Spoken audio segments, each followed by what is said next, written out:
Hi there, Facebook friends of the USBGF. Phil Simborg here with another video tip for you.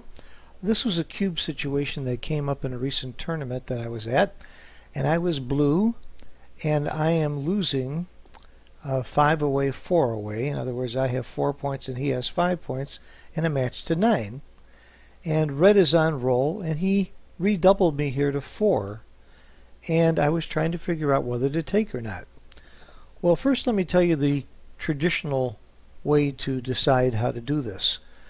You know that if you're going to take this cube on 4, you're going to redouble to 8 immediately, so it'll be double match point.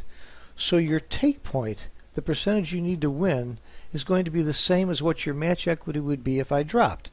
I could drop this cube and I would be losing 2 away, 5 away, and I happen to know that my winning chances at 2 away, 5 away are about 25%.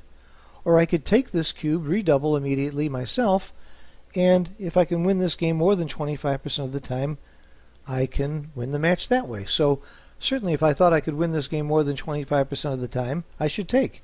And if not, I should drop. Gammons certainly aren't going to matter with the cube on 8. So the next step is to try and estimate whether or not I have 25% winning chances here.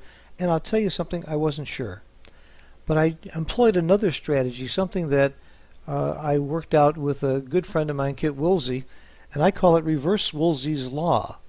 If you're familiar with Woolsey's law, that's a strategy that you use when you're thinking about giving the cube, and you ask yourself if you're sure your opponent should take or drop the cube, and the answer is if you're not sure whether he should take or drop the cube, for sure you should double.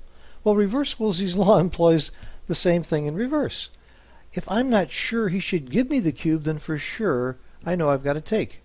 And I thought to myself, if I were red here at this score, would I be redoubling?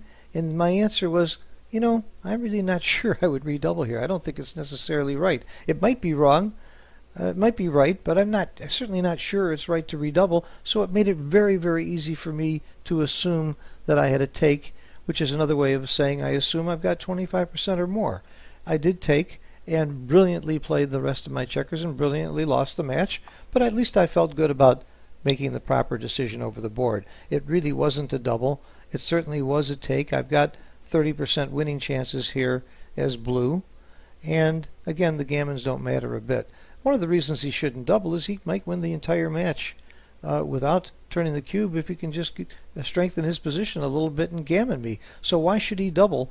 He could easily make the 8 point on his next roll, and I could get into real serious trouble here, and these gammons could easily go up to a lot higher than 25%, and his chances of losing might be very little if he rolls reasonably well and I don't.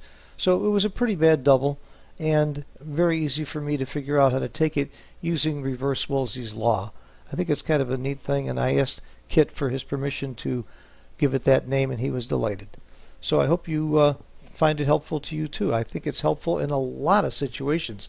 I got to give you one warning though. Sometimes you might be not sure he has a redouble because he might be too good to double. In that case, get out of there. That's not a reason to go ahead and just take the cube.